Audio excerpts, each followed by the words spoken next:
I move, Mr. President, that we recognize the distinguished minority leader and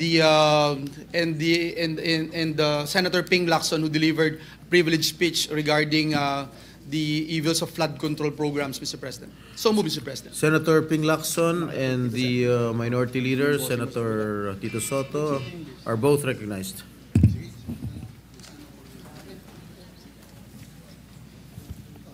Thank you, Mr. President. Will the distinguished gentleman from Cavite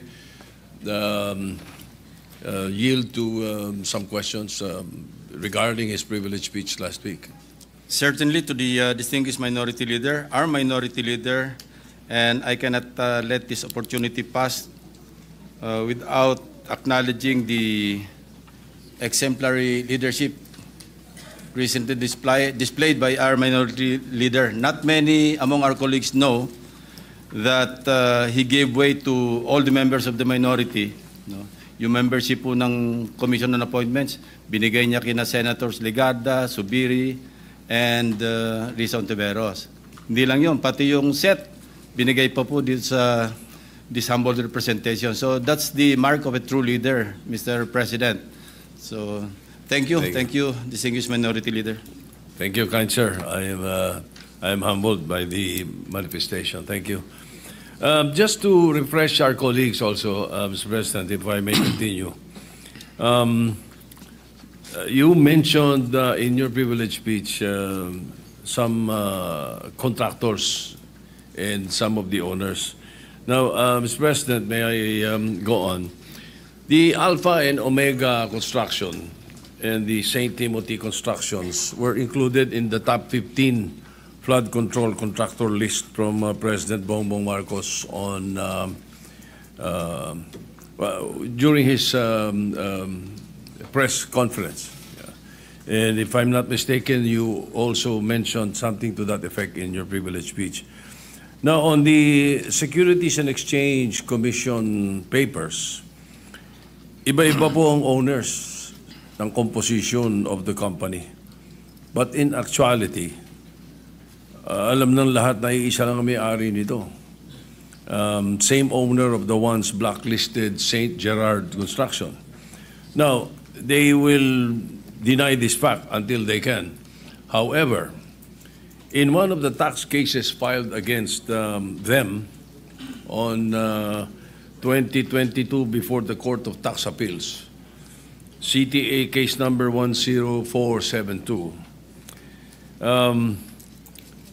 to be exact, the same and one address lang ang ginagamit for St. Timothy, St. Matthew, St. Gerard, and Alpha and Omega Construction Corporations. Also, the majority stockholder of St. Timothy, who owns 85% of the company, named Miguel Juntura, was the marketing director of St. Gerard. The question, Mr. President, billions of government projects concentrated and monopolized by a few. Mr. President, paano nila itong nailulusot? Who monitors this kind of circumvention? We have an agency, Mr. President. It is called the Philippine Contractors Accreditation Board, or PICAB, which is the implementing board of the CIAP, a construction industry authority of the Philippines. Incidentally, this authority is under the DTI. No? Pero it seems na medyo nahaluan na rin yata ng konting, o hindi lang konti, no, ng katiwalian pagdating sa mga flood control projects, because information keep coming in, no, sa aming opisina na itong PICAB nagre-resort na sa accreditation for sale. No? May mga ganyang reports, and I've talked to some contractors, private contractors, na they had this experience of being offered accreditation by PICAB, na sila na yung bahala sa bank certificate and other requirements, no? For a fee of, I think, 2 million pesos, no? For a start. So ganito na po kasama talaga yung kalakaran sa ating bureaucracy. And I think in the second hearing of the Blue Ribbon Committee, because I believe, as we have monitored, na during the first hearing, guest po ninyo yung resource person nyo yung pickup. And there's some issues that they could not explain during the hearing. And I think we can take this up again with them, your observation in relation to St. Timothy and Alpha and Omega. Incidentally, Mr. President, Alpha Omega was mentioned by the Pride of Congress, who incidentally is the produced seed of our distinguished colleague, Senator Loren Legarda. Sabi ko nga, move over, Senator Legarda, there's a new kid on the block. And to her credit, she produced a seed named Leandro Legarda Leviste. Nabanggit po niya itong Alpha Omega, na one of the 3 contractors na involved, na may resibo pa, ang sabi niya. I heard his interview sa radio, TV, and he identified Alpha and Omega ba ito? Yes. Alpha and Omega Construction Corporation as one of the 3 bribe givers given through the district engineer of Batangas, First Engineering District, si Abelardo Calalo. And I think we should not stop at filing the information or filing the case with the prosecutor's office of Batangas. I think we should dig deeper into this case. Congressman Leviste offered him to be a state witness, and I think the Department of Justice can pursue this, if only to identify and to catch the bigger fish. Kasi lumalabas ngayon, as I mentioned in my privilege speech, naging bagmen na lang, naging legmen yung mga district engineers. Sila na lang yung taga-takbo ng mga contractors, and who knows, maybe even the funders who are the sponsors or proponents of insertions in the GAA. Well, thank you for that, Mr. President. May I know how the Philippine Contractors Board is formed?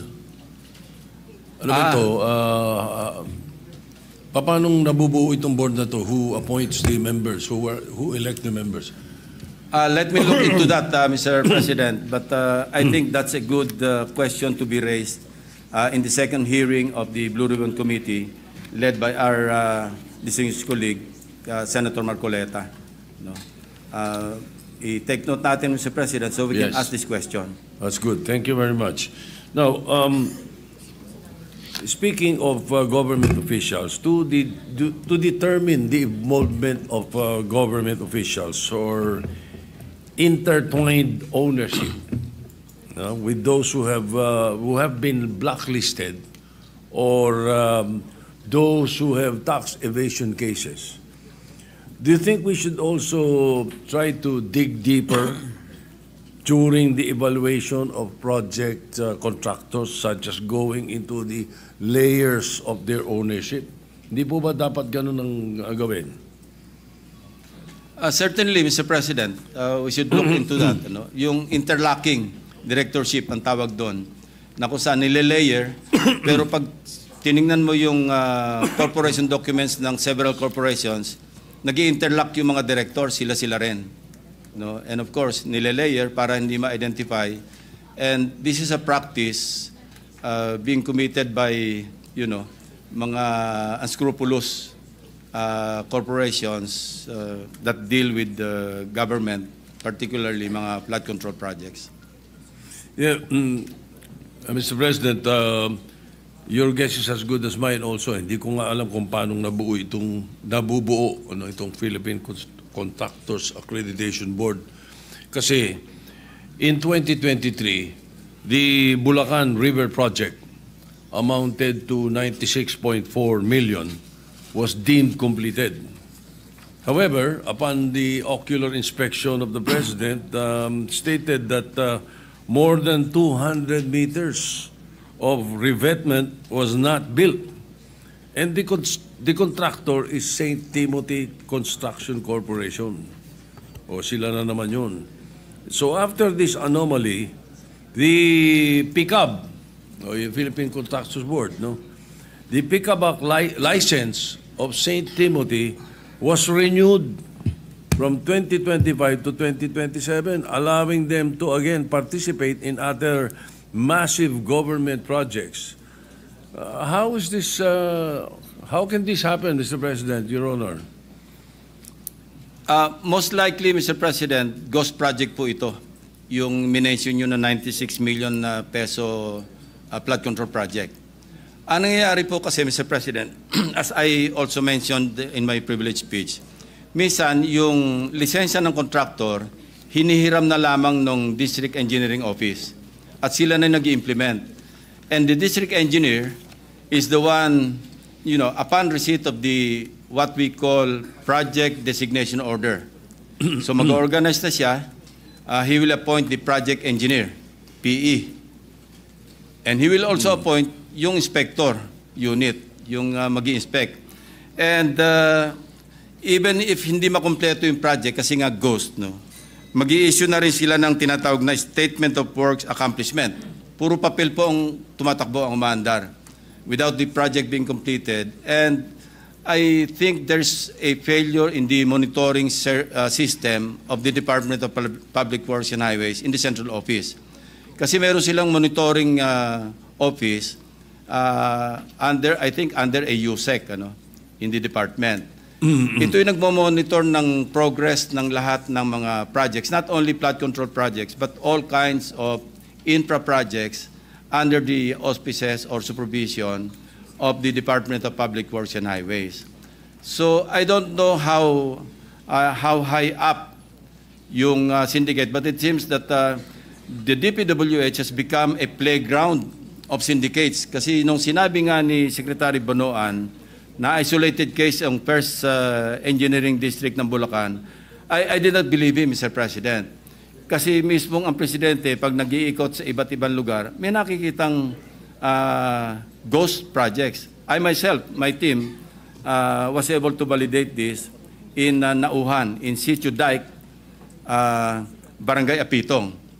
And I was listening to this interview by Secretary Bonoan. Sabi niya, miscommunication lang daw with the barangay chairman na sinasabing yung project na sinasabing ghost project, ibang lugar daw. Well, ang sinabi niya, Barangay Dike. Barangay, hindi raw sa Barangay Apitong. Sitio Dike, Mr. President, is in Barangay Apitong.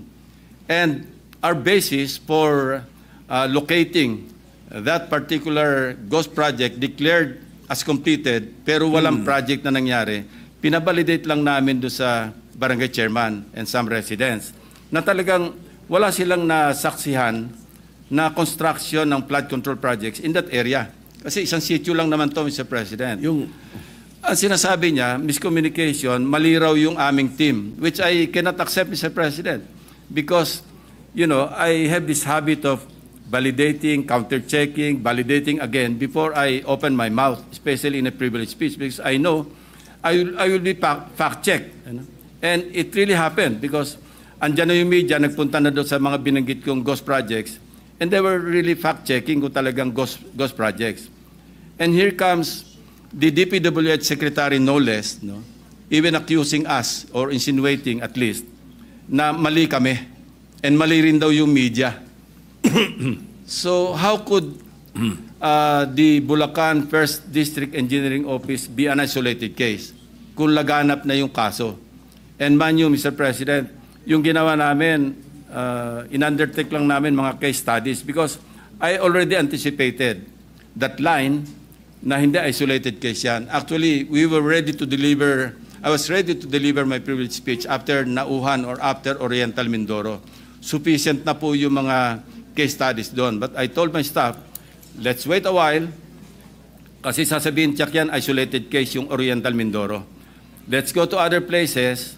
And luckily for us, Mr. President, the President launched 1 week after his SONA, he launched the Sumbong sa Pangulo .ph website. And it was very helpful, actually.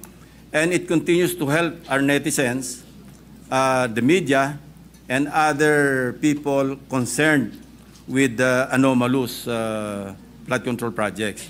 Ang laking tulong po sa amin because exact location, the website provided us with the exact grid coordinates. Kaya nga pati yung multo, pati yung guni-guni, nakita namin eh. Imagine, wala ka makikitang project pero natukoy pa rin ng aking team or teams kung saan nakalocate yung ghost projects. Why? Because of the sumbong sa Pangulo website.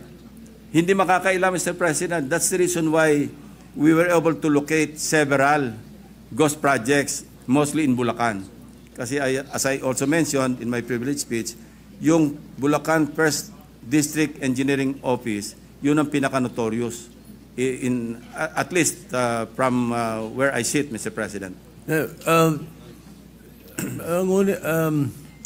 Ginoong Pangulo, Mr. President, ngunit kung completed na yung project, pag sinabing deemed completed, nabayaran na to. Babayaran, Mr. President. Pabayaran o nabayaran na? Nabayaran. And there are several signatories like for a project inspection, it has to be declared complete para ma-release yung payment. Pipirma dyan yung inspectorate team, yung assistant district engineer, and the district engineer, at kung sino-sino pa. Paano pong nakakalusot yan? Di alam nila lahat. Well, they should be held accountable and criminally liable, Mr. President. No, if not Correct. administratively, criminally. Kasi kung hindi negligence ito, may criminal may violation sa batas, Mr. President. Kasi why would you certify on something na hindi naman totoo? No? And that's the reason why, kasi naabuso na in the course of time, Mr. President, hindi na nagkasya doon sa tinatawag kong pie sharing. Nagtipid pa, nagmenos pa, ginos project na, minaximize na. Kaya nga sabi ko, hindi na flood control ang hinahanap ng Pilipino, grid control. Kasi nasobra na yung grid na sinagasaan ng lahat. Wala na. Hubris, yung tawag natin doon, Mr. President, hubris. Kasi nahirate, and we also encountered cases or case studies wherein nag-ghost na, pinus pa yung lock harder, ginos pa ulit for the succeeding year. Kasi pagka nag-ghost ka na, ang pantakip mo, yung succeeding year project, di ba? Yung napondohan na naman. Pag pagtakpa na yon, mahirap nang hanapin yung ghost kasi meron talagang project. So meron kami na-encounter na 2 beses pang ginost, pangatlo, saka palang ginawa, pero na-late na, inabot na ng Habagat, inabot na rin ng Krising, Dante, at saka Emong. Pananaw po ng mga kababayan natin, kung itong mga pondo na to hindi inilagay sa budget, ganun pa rin ang Pilipinas eh. Pero nakatipid tayo ng napakalaking pera na napunta lang sa bulsa nila. Hindi po ba? Ganun ang nangyayari. Yes, Mr. President. But kung hindi naman natin popondohan, wala naman tayong flood control projects. Wala naman tayong mga dikes that will protect our farmers in low-lying areas. So I think the better solution is really to, put our foot down on the entire process of implementing projects from the time a legislator proposes an insertion in the national budget measure. Although it's implementation, dapat talaga mayroong nagmo-monitor. Ang problema, nagmo-monitor dito, Mr. President, DPWH din. Yung bang pick-up nasa DPWH? And Mr. President, this is an implementing board of the Construction Industry Authority of the Philippines, which is under the DTI. Kasi nagbibigay sila ng license eh. Doon sa hearing, if I'm not mistaken, the way I heard it during the last hearing, meron sila nung tinatawag na pick-up license na category. May category A. Yeah. No, may ganun, ano? Ano po ba ang threshold amount per project that you can bid out? Meron pong categorization yan eh. Mayroong classification table. Ito, based on the Board Resolution number 201, series of 2017. Pick up din to nagka-categorize dito. Pag sinabi mong, okay, general engineering, pagka A, no? Pag sa general engineering, ang minimum net worth, yung equity, 30 million pesos. Tapos makakakuha ng credit points na 300 points. Merong hanggang sa umabot sa overall credit points. Now, do sa third stage of adjustment on allowable ranges of contract costs, yung ARCC. No, ang sinasabi rito, pagka yung medium B, ito yung A, kasi large A yung double A. Ang sinasabi, yung single largest project above 75 million up to 150 million pesos. No? And then yung allowable ranges of range of contract cost up to 300 million. Yan po yung pagka ang sinabanggit nyo kanina, ang category A, contractor A. Kasi hanggang quadruple A po yan, Mr. President. So may threshold. Meron po. Yun. Ngayon, Mr. President, this is based on records. Yung MG Samidan Corporation's license is category A. All right? Only. Yet, for the year 2022 to 2025, it bagged 58 flood control projects amounting to 5 billion .02. Lampas po, Mr. President. So is this it is definitely not within the allowed amount in category A license, ano? Yes, Mr. President. And this is one of the questions that we should ask PICAB to clarify. Kasi paano makakakuha ng ganong kalaking kontrata kung siya ay medium B or license category A? Kasi sinasabi rito sa table, ang single largest project above 75 million up to 150 million. And allowable range of contract costs up to 300 million. Kasi kung billion, medyo lampas-lampasan siguro. 5 billion po. Baka pang quadruple or triple A na yan, Mr. President. 5 So we billion should po. ask Ito pa. them. Maganda ito, lalong sumasarap. In 2019, itong MG Samidan's paid up capital is only 250,000 pesos. Lalo na, Mr. President. Ano? Di ba? Come 2022, how is it possible that their financial capacity increased to undertake billions worth of projects? I think, Mr. President, distinguished minority leader, we should attend the second hearing of the Blue Ribbon Committee and clarify po natin ito.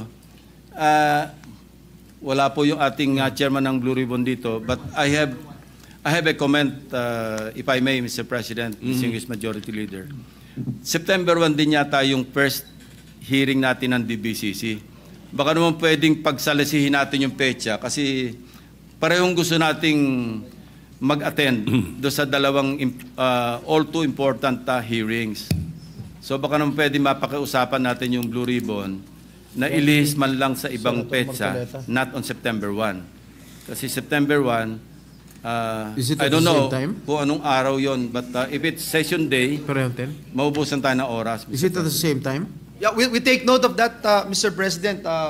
We will consult with the chairperson of the Blue Ribbon Committee and the chairperson of Finance, Mr. President. Thank you. Thank you, dear colleague. Thank you, Mr. President. Now, during the hearing also, Mr. President, that's why talagang tama, napakahalaga na maka-attend tayo nito mga hearings na ito. I found out that yung blacklisting po nila is only 1 year. I feel that it's too lax a penalty for being blacklisted. Hindi lang yun tapos gagawa pa ng ibang kumpanya. Do you think we should come up with a sticker penalty? Let's say 3 to 5 or 3 or 5 years. Pag na-blacklist ka, dapat 5 taon, hindi ka pwede. What do you think, Your Honor, Mr. President? Mr. President, I was told that the creation of PICAB is under Republic Act 4566. And I think we should revisit RA 4566 para ma-check natin itong I won't say anomaly, but itong probably Kailan i-update natin yung batas, Mr. President. Good, Mr. President. At least we would be able to look into that piece of legislation. Ano? Now, May I know what construction company are you referring to? Yung maliit ng paid-up capital. MG Samidan. MG? MG Samidan. Thank you. All right. Ito, madalas kong naririnig sa inyo ito not only during the campaign, but many years ago. You're very concerned about the regional development councils, the local development councils. Ang sinasabi ninyo, dapat pag-akyat sa NEP or paggawa ng NEP, nakikinig sa local development councils, sa regional development councils, hindi po ba? That is correct, Mr. President. Kaya mahalaga rin talaga itong DBCC na hearing. Ano? Ngayon, why are there flood control projects in areas identified by Project NOAA as having little or none flood risk? Why are we spending billions of pesos on projects that these areas, when many areas are drowning during a single habagat? Paano nangyayari po ito? Ibig sabihin, hindi nakikinig doon sa Regional Development Council or yung Regional Development Council ang humihiling? Mr. President, this is one flaw in the budget process that we want to correct. And I've been very vocal in this regard. No? Dahil year in, year out, and I hope I have always raised this question. Our colleague, Senator Ligarda, when she was chairperson, paulit-ulit ko po yung tanong, bakit 20% lamang ng output ng local development councils, particularly our regional development councils, ang na-adapt sa NEP? Imagine 20%, and yet, dapat yung bulk ng mga projects, mga PPAs, no? Projects, programs, and activities, dapat ang bulk yan nanggagaling sa local development councils. After all, who would know better the needs and priorities of the localities than the local development councils? Ang nangyayari, Mr. President, alam nyo, yung district representatives natin should be represented in the local development councils, and they are. No? Even in the barangay development council, they can send their representatives. And then municipal, city, provincial, pwede sila mag-attend. And that's where they should, debate with the local government units na kailangan nila yung mga proyekto rin sa loob ng kanilang district. Na sa ganon, when the budget call comes, nakasama na sa National Expenditure Program yung output ng mga regional development councils. Anong nangyayari, Mr. President? Normally, they don't participate. Why? Because sabi nila, pagdating naman sa Congress, kami naman ang bida. Mag-i-insert lang kami. Ang problema sa insertions, walang consultation sa end users. Local, yeah. Sa local government units. Wala rin consultation sa mga implementing agencies. And that's the reason why, again, during budget deliberations, I had always questioned, bakit ang laki lagi ng ating unused appropriations? Nandiyan tayo sa mga 400 billion a year. From 2010, I think, up to 2020 for 10 years, parang ang average natin on a yearly basis, parang 452 billion. Why? Because the implementing agencies would not know how to implement the projects because they were not consulted. And remember when we talked to Senator Mark Villar, some time ago, I thought he would take it against me when he was DPWH Secretary na binabawasan ko yung budget ng agency niya. And he told us, no, as a matter of fact, we were thankful, even the other agencies, other departments, were very thankful that you were pointing out that the insertions or the amendments introduced or proposed by legislators, hindi man lang sila kinonsulta. And that's the reason why yung unused appropriations kept adding up. Kasi kung hindi nila alam, wala silang program of works, wala silang planning, paano nila implement? Ang problema nga, Mr. President, and I think ayaw nating marinig ito, no? The Filipino people hate to hear this, and we are also afraid to say it. No? Pero ang nangyayari, pinapasukan ng personal interest eh. yung insertions, minsan sometimes nagiging supplier-friendly or contractor-friendly. Hindi na iniisip talaga yung kung ano yung needs and priorities of their constituents. Halimbawa, nakadeploy yung aking, contractor ako, congressman din ako, nakadeploy yung aking mga equipment sa isang lugar. Eh, yung mobilization nun, pag deploy ko sa ibang lugar, medyo magastos. So doon ako mag-i-insert doon sa lugar na nakadeploy ng equipment ko. Kahit hindi masyadong kailangan. Ay, talaga hindi kailangan, Mr. President. And sometimes, alam din naman natin to, Mr. President, na yung pagpili ng mga district engineers, mayroong say ang mga district representatives. No? It works both ways, Mr. President. Naglalabi yung district engineer para mapunta siya sa district. Ang gagamitin niyang tagalabi, district representative. Yun naman district representative, gusto niya, bata niya yung district engineer. So pag it has come to a point na pag nag-insert, minsan, hindi na ito hundreds of millions. Umabot na minsan ng 10 billion pesos in one district. We heard stories about, or based on records, isang district 51 billion, isang district 15 billion. Malulunod sila doon, Mr. President. How can one district absorb, ang tinatawag natin absorptive capacity?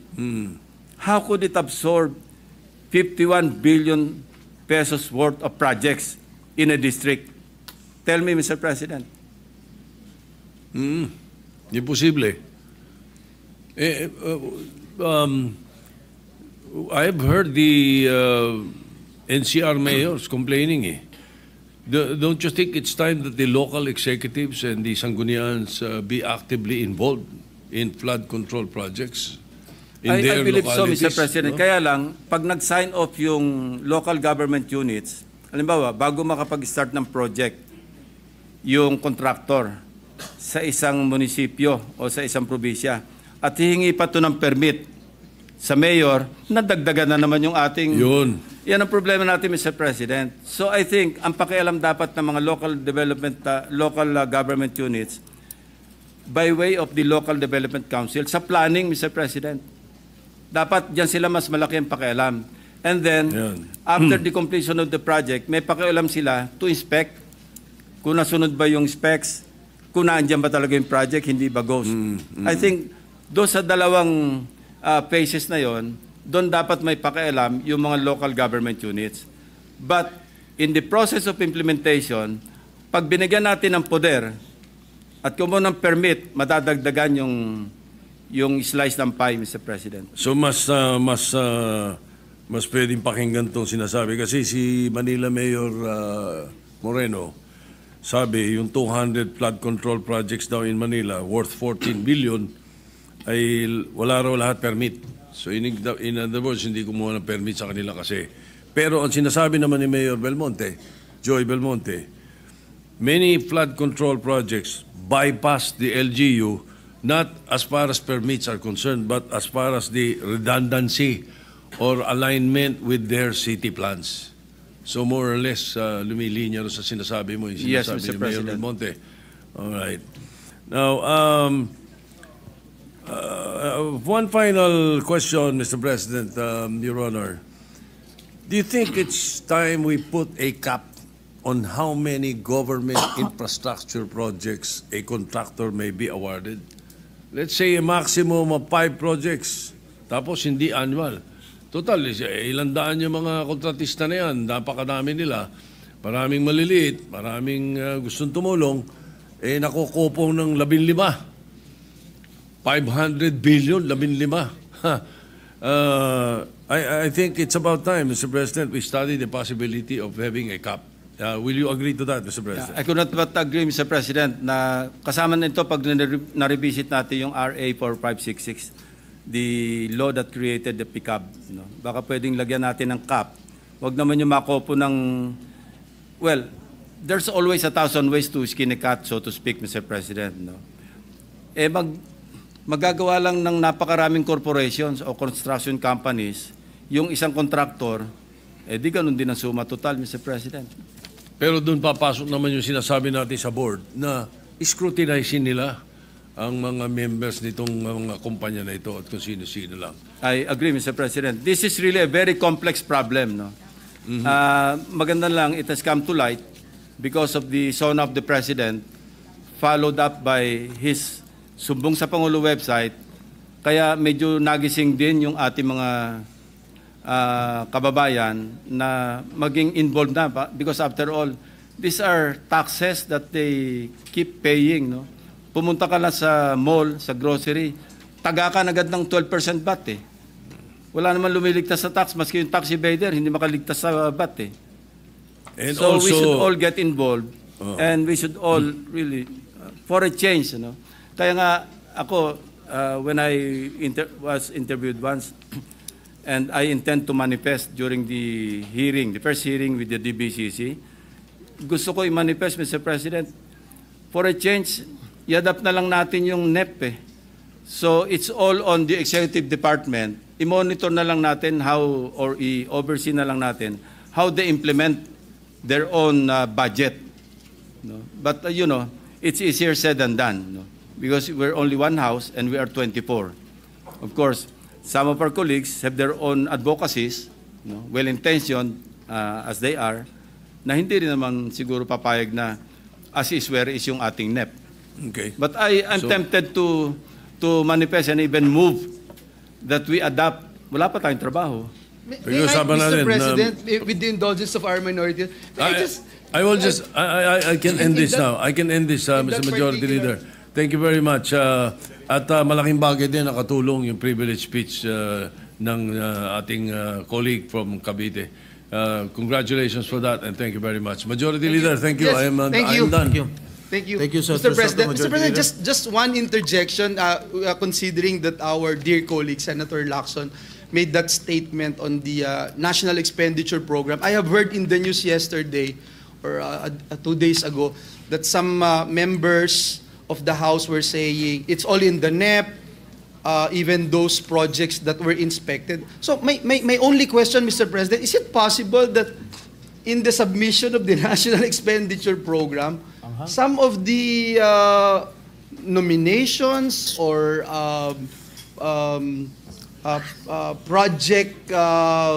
pet projects of legislators will also be part of the NEP, that it's already there, and therefore you cannot say it's just a executive budget, and therefore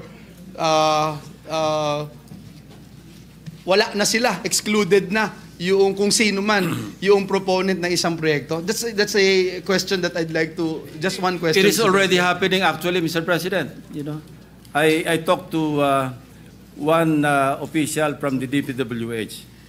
Nilalako na nila yan eh. Sa NEP pa lang, preparation ng NEP, nag-o-offer na sila sa mga legislators, o magpasok na kayo rito. So it takes two to tango. And how do we prevent that, Mr. President? Well, nangyari kay Minority Leader, distinguished Minority Leader. He confided to me. Somebody from the DPWH, an undersecretary, called him up, or his staff, ano, nag-o-offer, sabi niya, sabihin mo kay Tito Sen, magpasok na siya sa NEP. Now, if we don't dance the tango with the other party, hindi mangyayari, Mr. President. Thank you, Mr. President. Mr. President, next to interpolate is the gentleman from Palawan, Senator Erwin Tulfo. I move that you recognize, Mr. President. The gentleman from Palawan, Senator Erwin Tulfo, is recognized. Thank you, Mr. President. First of all, I would like to manifest, being the Vice Chair of the Blue Ribbon Committee, we have already invited the Philippine Contractors Accreditation Board on our next hearing, Mr. President. Mr. President, I rise today with anger and frustration, not just as a legislator, but as a Filipino taxpayer. Because what I heard in the privileged speech of our colleague, Senator Lacson, is nothing short of a national disgrace. Ginoong Pangulo, ito po ay garapalan at sistematikong pandarambong harap-harapan. Habang ang mga bata ay hindi makapasok sa eskwela at mga manggagawa late sa trabaho dahil sa baha ang kalsada, may mga opisyal at kontratista na nagbubunyi sa kanilang mansyon. Now, will a distinguished gentleman from Cavite yield to some direct and very serious question? Willingly to the distinguished gentleman from Palawan and the Republic of the Philippines. Ang una ko pong katanungan, Mr. President, ang pag-i-insert po ba sa NEP o ika nga sa BICAM, kaya bang gawin ito ng isang ordinaryong mambabatas o kinakailangan niyang ika nga maging opisyal o mataas, may kataasang katungkulan bilang mambabatas, Mr. President? Every legislator, Mr. President, is entitled to introduce amendments. No? Hindi natin mapipigil because all of us, ako mismo, nag-amend po ako, nagsasubmit ako ng amendments. When we had this discussion, I had this discussion with the chairman of the Finance Committee, and right away, he understood where he was coming from when he was reluctant during my interpellation to accept my supposed amendments na i-identify natin yung mga proponents ng mga amendments. When we had this one-on-one talk or discussion, paano naman Senping, sabi niya, marami tayo, may mga kasama naman tayo dyan, mahilig lang magpadagdag, hindi naman naghahanap kung saan kukunin yung pandagdag. And siyempre, ako tagahanap noon, being the chairman, magagalit naman sa akin yung mga agencies na binawasan ko para idagdag doon sa mga advocacies, doon sa mga proposed amendments ng ating mga kasamahan.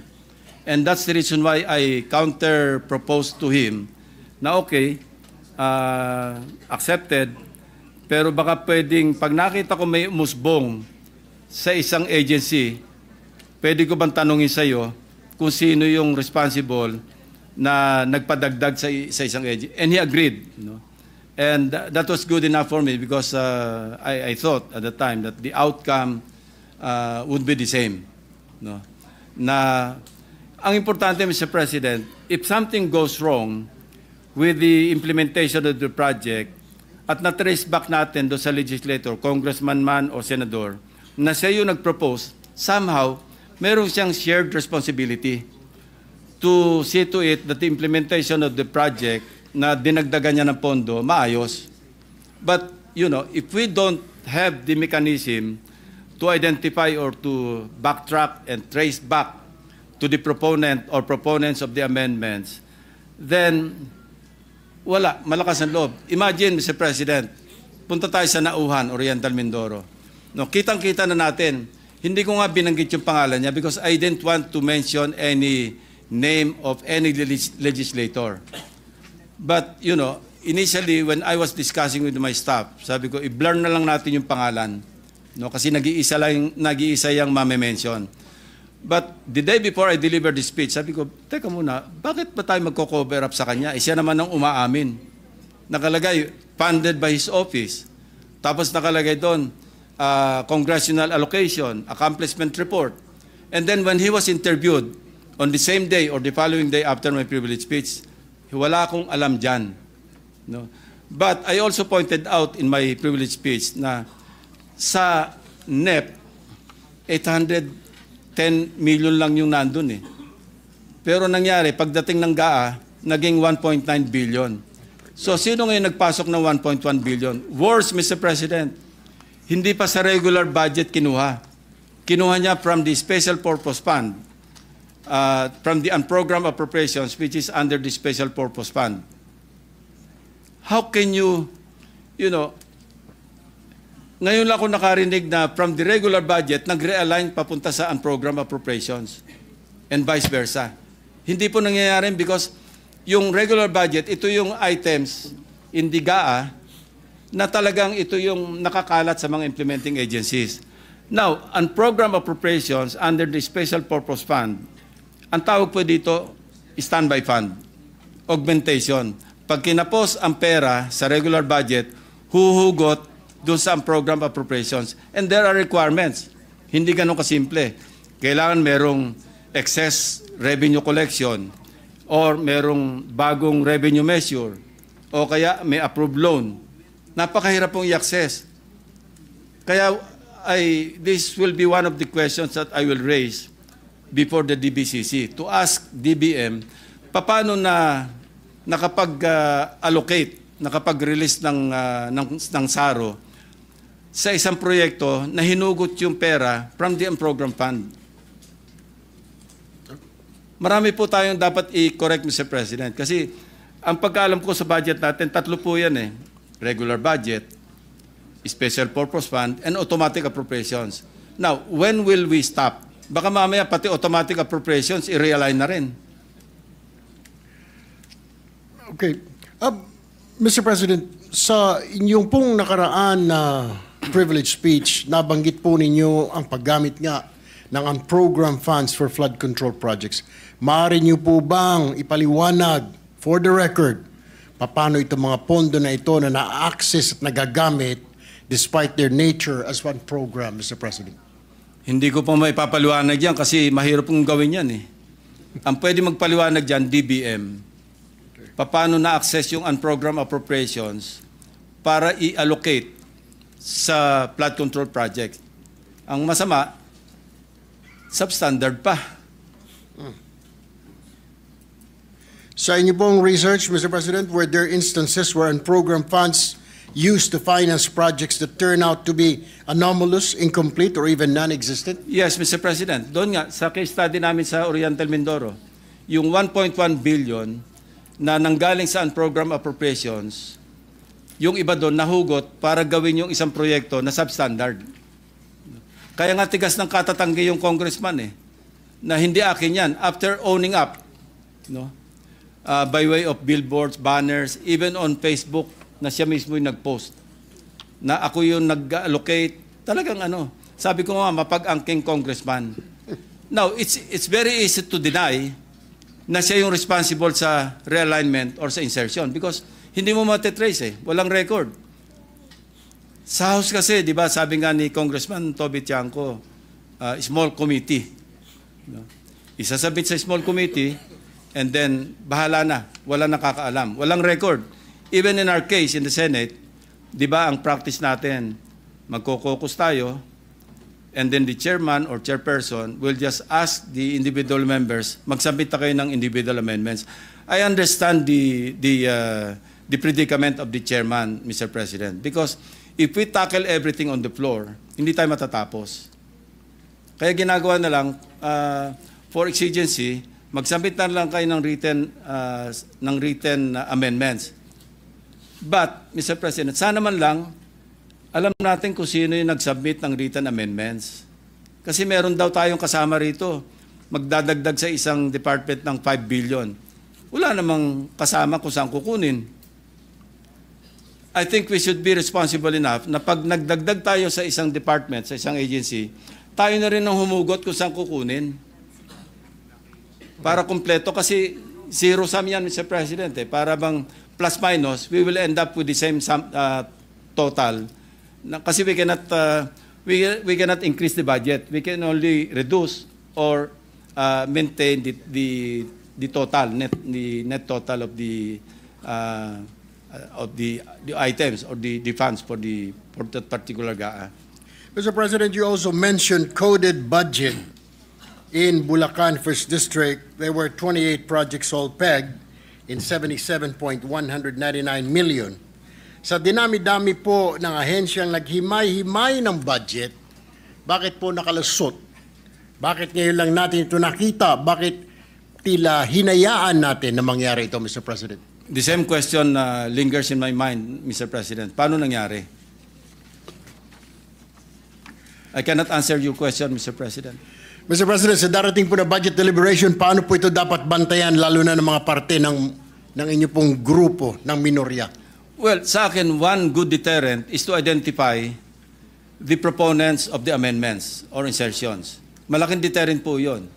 Kasi sa ngayon, malalakas ang loob na mag-insert in the billions or tens of billions of pesos. Kasi alam nila, hindi naman sila ma-identify eh. But if they know that the records would show kung sino yung mga nag-introduce ng amendments or insertions, then that's a good deterrent. Hindi lang yun, Mr. President. Sabi ko nga kanina, there will be a shared responsibility on the part of the proponent or proponents to really monitor yung implementation ng mga proyekto na sila mismo yung responsible for the insertion. Mr. President, to what extent do members of Congress or local officials have discretion or influence in identifying flood control projects in their areas, Mr. President? There should be no discretion, Mr. President. Dapat ito nakapasok lahat do sa local development plans being submitted all the way up, from the Barangay Development Council to the municipal or city to the provincial and eventually to the regional development councils.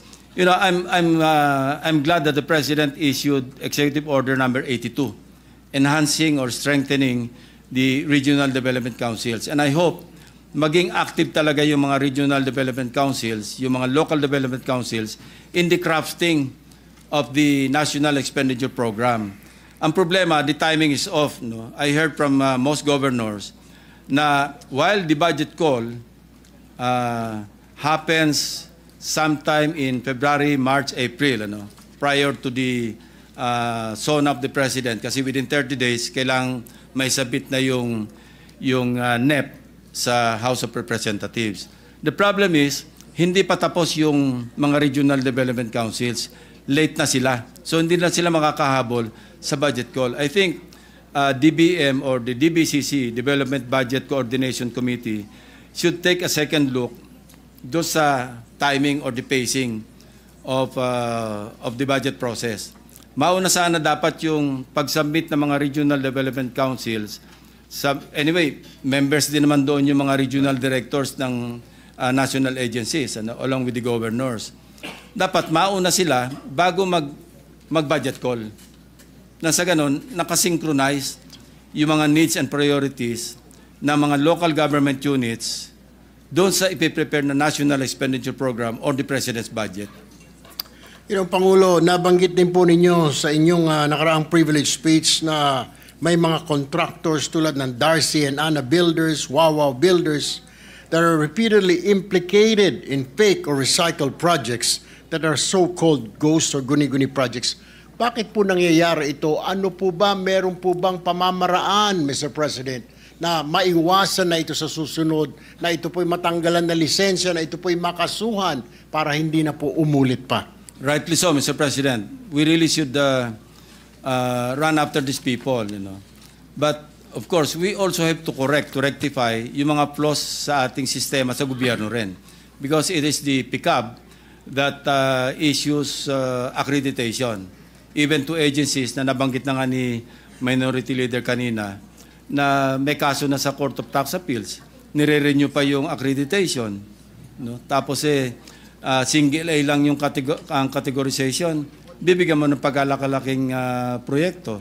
So these are things that we should tackle when the Blue Ribbon Committee resumes its next hearing.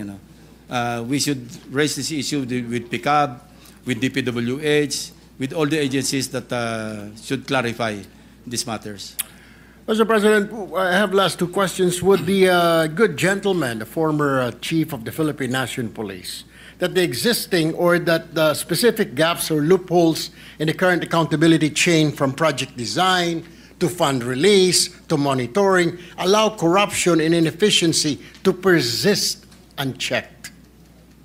We should not allow, Mr. President. And we have this mandate of oversight. Because pag nagpasa tayo ng batas, our duty doesn't stop there. We should monitor, we should exercise our oversight function as members of the Senate, as members of Congress, to see to it that the law that we passed are properly implemented. In this case, the General Appropriations Act. Mr. President, would you agree to have an independent third-party inspection of projects to detect ghost projects or substandard construction in real time? Kasi po, may sabwatan ng DPWH at ang COA. So, sang-ayon po ba kayo na magkaroon ng third-party inspection? Sang-ayon po ako, Mr. President. Distinguished gentleman from Palawan. Regarding calls for independent audit investigation, would you support including local community-led monitoring or citizen reporting platforms to add another layer of oversight, Mr. President? I agree, Mr. President.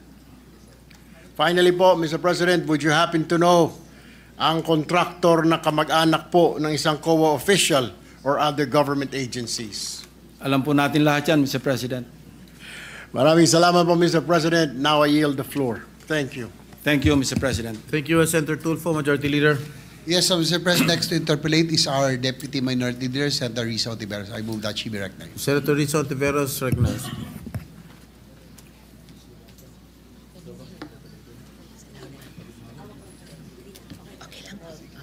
Salamat, Mr. President.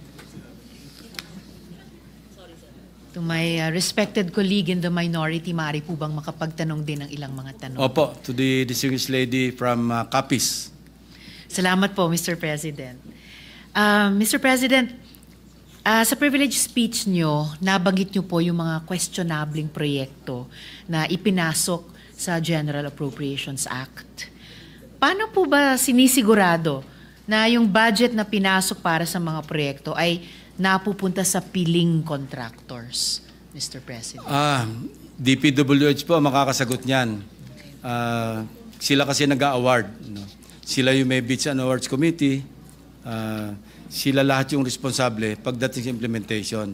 Ang sa atin po, yung oversight nga, na which is what we're doing now exactly, Mr. President. We're exercising oversight over those projects in 2024, 2025, even 2023. Salamat, Mr. President. Kaya talagang magiging napaka-importante ng papel ng DPWH dun sa pagpapatuloy na Blue Ribbon Committee hearings na lalahukan po natin mula sa Minoria, whether to prove us right na pwede tayong may assumption of regularity or tumulong sa Blue Ribbon at tumulong in the wake nung inyong explosive na privilege speech, ipakita o ibunyag yung katotohanan kung paano maaring kahit yung ilang mga kawani or opisyal nila ay naging kasabwat pa sa katiwalian. With all the safeguards naman po sa ating bagong-bagong amyendang procurement reform law, sa modus na inilarawan po ninyo, Mr. President, sa inyong privilege speech, may mga contractor pa rin na nakakalusot. How are they therefore able to game the process? Kaninong approvals mula sa gobyerno ang kinakailangan ba nila para ma-fix ang bidding, makagawa ng less than standard projects at makatakas pa sa pananagutan, Mr. President? The real culprit here, Mr. President, is collusion. Without collusion, hindi po pwede mangyari ito. We encountered one DPWH official. Hindi ko na sabihin ko anong lugar, pero minor official po ito na nasa District Engineering Office. No?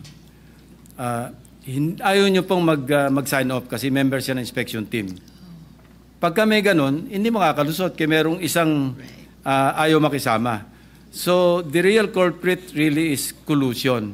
Pag nagkaisa-isa yung sindikato, patay na si Juan de la Cruz, Mr. President.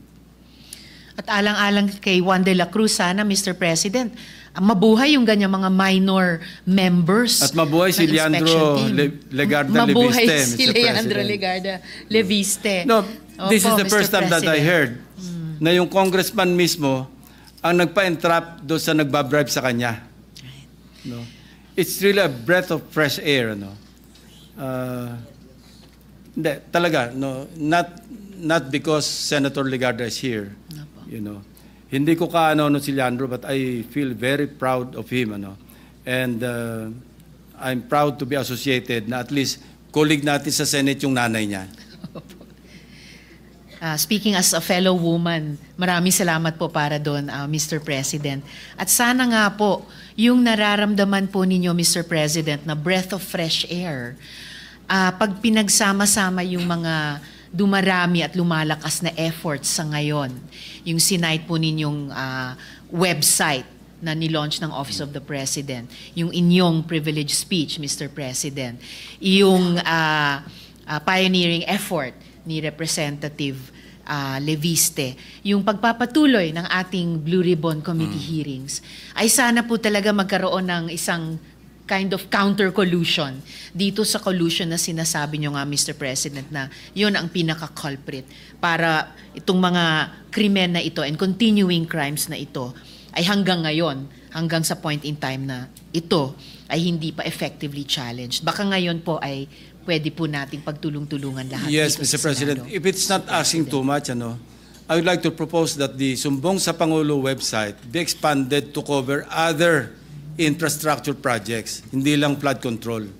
It will really help a lot because it helped us a lot in preparing our privilege speech. Ang laki pong tulong talaga. I can believe you, Mr. President, at sana agad maipahayag iyon ng ating PLLO sa Office of the President. Yun naman pong ilan sa contractor na sangkot sa flood control project scams ay hindi po first-time offenders, Mr. President, at na itanong na rin po ito sa inyo ni na Minority Leader at ni Senator Erwin din. Halimbawa, St. Gerard Construction na pagmamay-ari din ng mga diskaya, blacklisted na po nung 2020 pa lang, di po ba? Nung 2016 naman, nasuspindi sila, pero ayun na nga po, nagpalit na lang ng pangalan, nakakuha pa rin ng 440 million pesos worth of contracts. At isa pang halimbawa, yun na nga pong Edmarie, hindi po ba na mayroon na yung track record ng serious contract violation. So, meron po tayo ditong mga recidivist, mga repeat offenders, Mr. President. Yeah. What can I say, Mr. President? What can we say, Mr. President? So, ito po yung usapin ng blacklists. Tinalakay din nga po ni Minority Leader. How would blacklists work if yun na nga, nagpapalit lang sila ng pangalan, Mr. President? Sa kaso nitong mga diskaya, mayroon silang St. Timothy, Alpha and Omega at St. Gerard nga na pinag-usapan nyo earlier. Tapos ngayon, lumalabas na may isa pa, Elite General Contractor. How would blacklists work kung nakapagtatayo lang din ang mga contractor ng bagong kumpanya para ikutan yung blacklist na yan? At bakit pa tayo nag-blacklist? Tapos, nakakabalik lang. So, ang tanong ko po, Mr. President, how? How can we impose a true, effective blacklist kung saan yung mga abusadong contractors hindi na talaga makakuha ulit ng kontrata? At ito, napag-usapan nyo rin earlier, Mr. President, kay Minority Leader, hindi ba dapat sinuspindi na sila ng PCAB mismo, ng Philippine Contractors Accreditation Board? Di ba dapat may one-strike policy tayo? Or sila, yung PCAB mismo, Mr. President? Yes, I think, a closer coordination and cooperation, interagency, SEC, PCAB, DPWH, at least magkakaroon din ng checks and balances. Kasi siyempre magre-register yung corporation sa SEC or kung sole proprietorship sa DTI. So kung ma-check by way of good record check and background investigation, kung blacklisted, maski iba yung pangalan, matrace nila na pareho rin pala yung mga incorporators, wag na lang nila i-register as a corporation sa SEC. So a close coordination and cooperation between and among the different agencies of government, wag lang sila magkukulud. No? Dapat check and balance sa halip na collusion. Agree, Mr. President. Sa halip na collusion, which is lalong na-expose na ito talaga yung krimen dito sa flood control projects or kahit pa, as you were saying, Mr. President, sa ibang mga infrastructure projects na dapat ma-cover din ng isang sumbong website. Maigi nga po kung may interagency coordination. Also to make each and every agency in that group an honest broker. Kung alam po ng PCAB na ngayon po sa interpellations na ito, nagkakaroon tayo ng duda kung nandun sila sa isang interagency body. Tama po kayo, Mr. President, mas makaka-check and balance, pati sa isa't isa sa pagganap ng kanilang tungkulin. Pagdating naman po sa proseso ng post-construction phase, ito na pag-usapan nyo rin with Sen. Erwin, hindi ba dapat nakatutok ang COA dahil sa mga multi-million projects na ito para mapigilan ang katiwalian? Kaya lang nga po, Mr. President, lumabas nga po sa balita over the weekend na ang asawa ng isang COA commissioner ay nakakuha di umano ng humigit kumulang na 200 million pesos worth ng flood control projects. Ibig sabihin, so ito, umaalingaw sa isip ko, Mr. President, yung termino yung collusion, yung mismong opisyal ng ahensyang na atasan i-audit ang mga proyektong ito ay tila may connection sa modus ng flood control. So, paano kaya, Mr. President, Well, kapag Mr. President, ganyan? nabanggit ko rin to sa aking privilege speech. Kasama ko 0.5% to 1%. Pag malaking project, payag yung COA, I believe they are referring to the resident COA. Payag sila sa 0.5% kasi ang laki ng project, volume Pag medyo alanganin yung project, medyo maliit lang, hindi mapayag ng 0.5, kailangan 1%. So kung kasabot pati yung COA, kasabot yung inspector team, kasabot yung district engineer, kasabot yung project engineer, naloko na, Mr. President. Naloko na, Mr. President.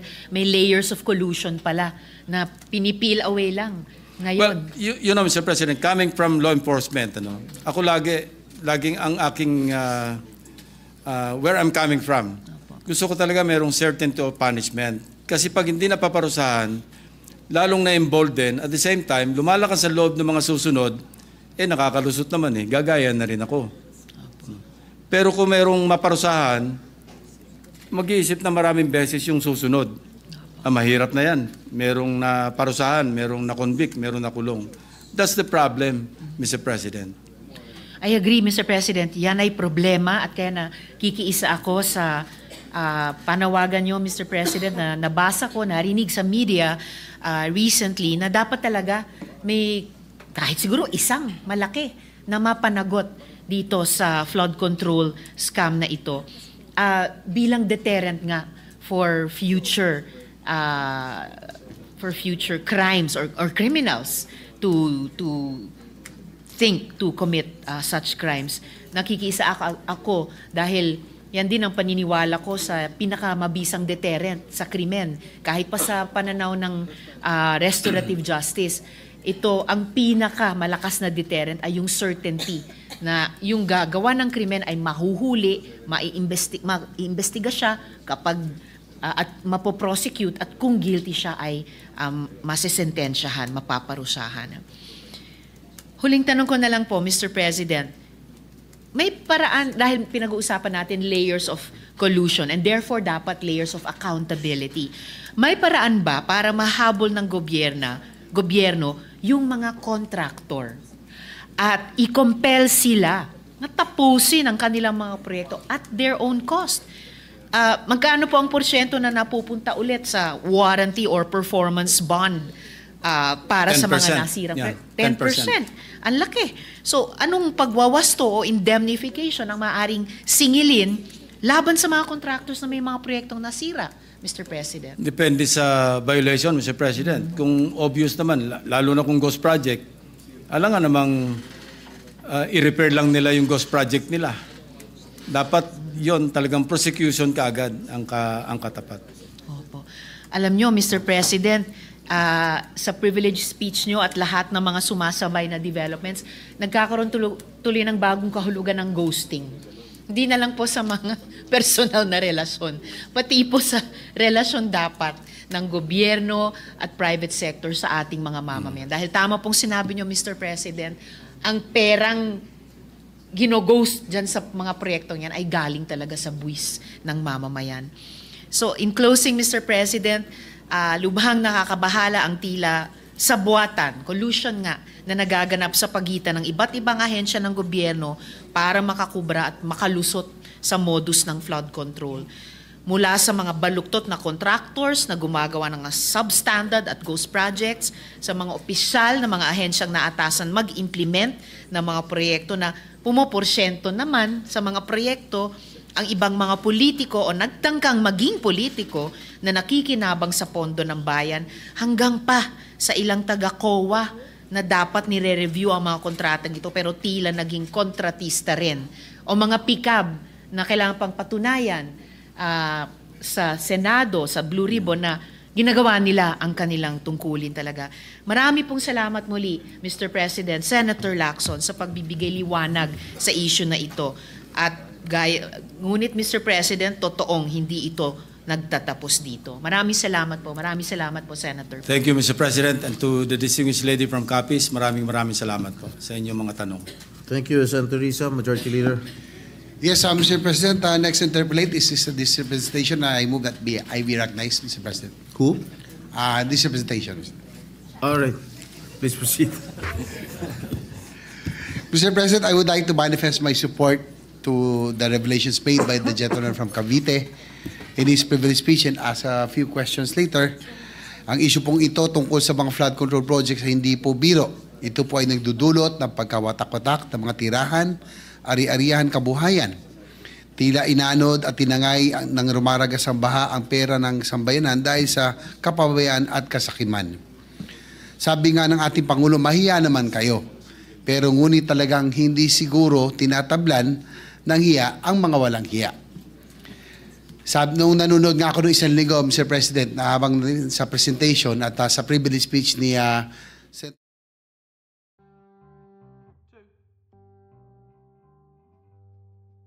Lacson, sabi ko sa sarili ko, hindi na sana babaha kung ang kinapalan ang mga semento at ang mga bakal. Ang problema, yung mga muka ang kinapalan. Mayroon po tayong natanggap na may impormasyon na talamak ang korupsyon sa isang district engineering office na binanggit na rin po ng ating pong nagbigay ng privilege speech, yung po district office ng DPWH sa Bulacan. Ang mga impormasyong po ito, Mr. President, ay kinukumpirma rin at naisiwalat na ng anomalya nung nakaraan. Ngunit nais ko pong bigyan diin na ang punot dulo po ng lahat ng ito ay ang kawalan ng plano o ang hindi pagsunod sa master plan. Ang kawalan po ng malinaw na pangmatagalan na plano sa ating infrastructure, ang patsi-patsi o putso-putso na mga paggawa ng pagbibigay ng puwang para mamayagpag ang korupsyon. Mr. President, the slightest irregularity can ruin the structural integrity of an infrastructure and can cause it to crumble. Ito po yung unang tanong. Mr. President, nabanggit po ng good senator noong isang linggo na may mga salta kayo na hindi nyo natagpuan kahulugan sa dictionary kundi sa corruptionary. No? Yung po yung inyo nabanggit. May mga kumausap po sa atin, sa ating opisina, na meron din sila nabanggit na ilang termino tulad ng pang-sports at pang-pamilya ng mga proyekto. Dito sa mga notorious na mga district, DPWH district office, na narinig nyo na po ba yun? Yung pang-sports at pang-pamilya na mga projects. Ngayon lang po, Mr. President. Ang nakaligtaan kung isama sa corruptionary, yung sahod. Alam niyo po ba yung sahod? Ito yung mga collusion ng mga contractors na sumasama sa bidding. Yung iba doon, sasali, pero alam nilang talo sila, sasahod na lang sila. Porsyento na po. Babayaran na lang sila para magpatalo. Para maging legit lang yung bidding, kailangan may mga kasaling iba. Pero kasama na sa gastos yun. So malaki rin. In 1 year, parang 100,000,000 din naabutin yung nakalaang pondo para sa mga sahod. So nakalimutan kong isama sa corruptionary yung salitang sahod. Nakasahod na lang sila, Mr. President. May meron tayong may I want dalawa to hear the pang-pamilya and pang-sports pa, Mr. President. Kung nyo maalala yung dating commercial ng Rabing Alcolio, may pang-pamilya at may pang-sports. No, dito naman po, may dadagdag natin sa yung corruptionary na binanggit. Yung pang-pamilya, ito po yung mga lehitimong project na dumaan sa tamang proseso, may maayos na planning at budgeting at talagang natapos, may accomplishment. Yung pong pang-sports, ito po yung tinatawag po nila na ito yung pwede nila paglaruan. No? Na kumbaga, kadalasan ay ito yung binanggit nyo na katang-isip o guni-guni na ang mangyayari ay wala ng delivery. So ito po yung pang-sports. No? Ito yung talagang pinipera lang at walang delivery. So, at least maidagdag po natin sa corruptionary. Thank you for the education, Mr. President. Mapunta naman po tayo, Mr. President, dito sa usapin ng bungi-bungi na mga flood control projects na binabagsak sa mga local government units. Dahil itong mga nakaraang linggo, after nung Blue Ribbon Committee hearing ni Senator Marcoleta at ng privilege speech ng gentleman from Cavite, ay may sari-saring mga LG officials ang nagsalita na marami daw proyekto na hindi nila alam at hindi po nakonsulta sa kanila at basta na lamang binaba sa kanila. Gaya ng inyo nabanggit. posible ba na kahit na hindi kailangan ng lugar o ng LGU ang proyekto ay ito isinisagawa at pinipilit na isaksak upang ma-disburse lamang o magamit yung pondo? Posible po. I believe na merong mga ganyang mga kaso, Mr. President. So nangyayari dito, Mr. President, nakakalungkot, no? Kahit hindi kailangan, gaya nga na sinabi ng mga LGU officials, talagang dinadala na lang yung pondo, magkakaroon ng proyekto. Mukhang ibig sabihin yan, Mr. President, Your Honor, mukhang alam na natin na talagang pagkakapirahan lamang. Alam na this. Alam na this. Mr. President, ganitong kalakaran ay dapat nang matigil. Ako'y naniniwala. No? Hindi po na, ang nangyari, hindi na po need-driven. Gaya nung nabanggit nyo kanina. Ang mga proyekto, kundi greed-driven. No? Hindi na need-driven, kundi greed-driven. So paano po natin kaya ito mapipigilan na hindi na mangyari? Ang pagiging aktibo ba ng regional development councils na dapat ho dumaan sa kanila muna ang mga nasabing mga proposed projects bago po ito dumaan, kung sakaling dumaan sa NEP o kaya sa insertions, ay dapat ho sigurong maging aktibo ang regional development councils. That should have been the practice, Mr. President. Kailangan talaga mag-emanate from the local development councils yung mga proyekto, karamihan doon at least, except the mga big ticket projects, talagang national yon. Pero pagka needs and priorities ng local government units at pag-usapan, dapat sa kanila manggaling. Tsaka naalala ko, Mr. President, nung ako'y nasa House pa, no, dati po ay pag national projects, it's left with the national offices.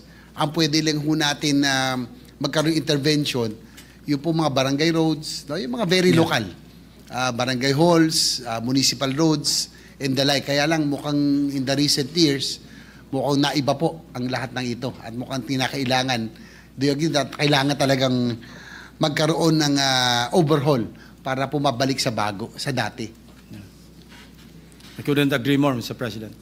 Mr. President, meron dahil tayong impormasyon na nakalap na ito po nakakabahala din, no, na minsan pag lumabas po yung General Appropriations Act, kasi po yung mga contractor na nag-aantay, yung mga DPWs at iba pa, malalaman lamang kapag kung ano po yung mga lumabas, no?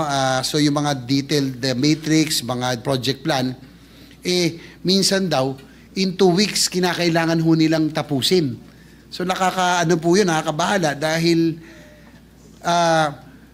ito ang magiging dahilan kung bakit nagiging bungi-bungi siguro ang proyekto, dahil ang nangyayari daw ho, Mr. President, hindi ko lang ho kung nakuha niyo impormasyon, na minsan dahil po sa oras, no, ay minsan tinuturo-turo na lang. Minsan yung coordinates ay mali-mali. Kaya po siguro yung pinresent yung proyekto, yung sa Bulacan, yung sa Nauhan, ay hindi dikit-dikit. Sabi daw ay para lang magawa ay dahil sa pagmamadali ay tinuturo-turo na lang daw ng DPWH kung kanino mapupunta ang mga proyekto. Yan po daw ang nangyayari. It's happening, Mr. President. It's happening. So yun po nakalungkot, Mr. President, kasi po talagang kung bungi-bungi at patsi-patsi ang tubig, baha, tubig ay hahanap po talaga ng pupuntahan. Mr. President, hindi na po ako masyado magpapakahaba, but I'm just hoping to get the support of the gentleman from Cavite also and our colleagues na siguro hindi na po nakakatawa na pinipilit natin ang ating mga kababayan na maging resilient na lamang. Korupsyon at kawalan ng isang comprehensive master plan ang nakikita ko pong na dahilan kung bakit paulit-ulit ang pagbabaha at mga sakuna na dapat ay nabibigyan solusyon ng mga government infrastructure projects. Kaya naman po, Mr. President, mas porsigido po tayo ngayon na isulong ang aking panukalang batas, Senate Bill number 2, ang Master Plan for Infrastructure and National Development Act. Gagawa po tayo ng Comprehensive Infrastructure Development Master Plan na magsisilbing Biblia ng lahat ng infrastructure projects ng gobyerno. We will be hitting 2 birds with 1 stone, Mr. President, with this measure. Since we have a lot of catching up to do in terms of infrastructure development with our ASEAN neighbors, the infra projects, especially the big ticket items, will transcend different administrations. And second, with the comprehensive master plan, we can avoid occurrence of these insignificant ghost projects and stop the modus of corruption. Naghanda na po tayo ng isang privilege speech tungkol dito na nais ko po sana ibahagi sa inyo sa mga susunod na araw. Sana po, Mr. President, pagtulong-tulungan po natin na maipasa ito sa Senado, hindi po tayo titigil at magtatrabaho po tayo para sa isang maayos, world-class na mga infrastruktura na deserve ng ating mga kababayan. Mr. President, I'd like to thank the gentleman from Cavite. Maraming salamat po for bringing this up. No? Tama lang po, talagang kinakailangan na po talaga nating matigil ang gatong modus dahil talagang medyo umobra na po. Marami na po, sabi ko nga, yung iba po, impyerno levels na at wala na pong kinatatakutan at wala na hong iya. Kaya maraming salamat sa Senator Lacson for bringing this up. Mr. President, with that, I conclude my interpellation. Next to interpellate is Senator Bam Aquino. I move that he be recognized. Mr. President, Before I recognize Senator Aquino, may just Lacson. move for suspension. I'm still unwell. No? If you notice, my voice is cracking. Maybe we can suspend consideration and resume the interpellation in the next session. If I may, with the indulgence of the gentleman from Tarlac. Yes, I noticed that Senator Lacson is still under the weather. We've been together since this morning. Yeah, Majority Leader. Thank you, Mr. President.